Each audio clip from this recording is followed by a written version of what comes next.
बात की जाए ड्रामा मैं ज़मीं तो आसमां की, तो ड्रामा टोटली फ्लॉप है क्योंकि ग्रीन एंटरटेनमेंट ने अपनी तरफ से बहुत एफर्ट की, इतनी बड़ी कास्ट और इतने बड़े राइटर से ड्रामा लिखवाया क्योंकि ये ड्रामा उसी राइटर का है जिसका था ड्रामा इश्क मुर्शद। अब राइटर ने वही सेम चीज़ें, वही सेम स्टोरी इसी ड्रामे पर भी इम्प्लीमेंट कर दी, वही सारी लिखाई।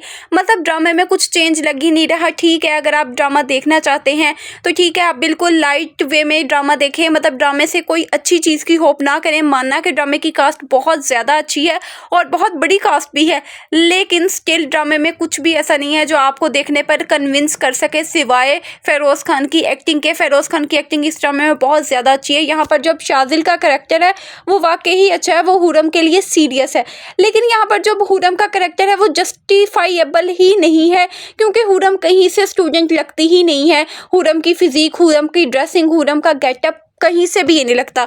अब जो यहाँ पे अकबर का करैक्टर दिखाया गया है, इतना वो अकल से पैदल इंसान दिखाया गया है कि ठीक है, उसकी फियांसे और उसकी फूफो किस तरह से उसे ट्रैप कर रही हैं, उसे अकल के पैदल इंसान को समझ ही नहीं आ रहा किस तरह से वो उसे लूट के खाना चाहती हैं। सिर्फ और सिर्फ उसकी प्रॉपर्टी के पीछे उसकी नज़र है।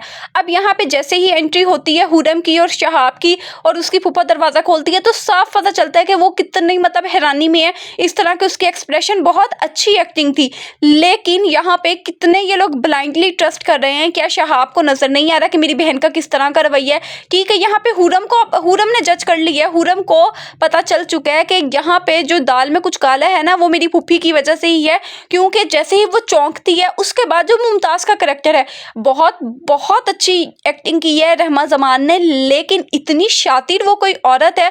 अब यहाँ पे शहाब को पता है कि इस सारी प्लानिंग के पीछे कोई है क्योंकि उसका अपना बेटा इस हद तक जाकर कदम नहीं उठा सकता, लेकिन अब उसका जो शक है वो अपनी बहन पे नहीं जा रहा क्योंकि वो ब्लाइंडली ट्रस्ट कर रहा है और उस बहन के ऊपर जो कि पहले हिस्सा ले चुकी है उससे, और वो भी डंके की चोट पे। अब यहाँ पे जो हसन न्याजी की एक्टिंग थी वो बहुत अच्छी थी।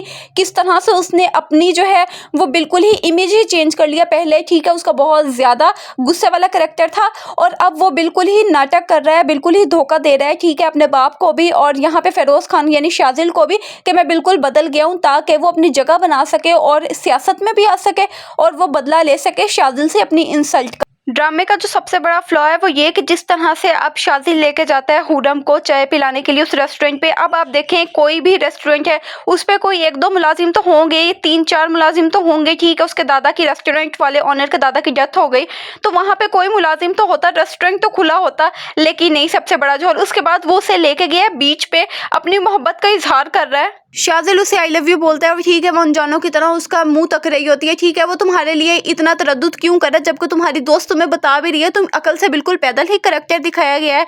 तो ड्रामे में बहुत सारे झोल हैं, तो मेरे मुताबिक ये ड्रामा देखना बिल्कुल टाइम वेस्ट है। आपको ये ड्रामा कैसा लगता है कमेंट सेक्शन में ज़रूर बताएं और वीडियो अच्छी लगी हो तो चैनल को सब्सक्राइब करें।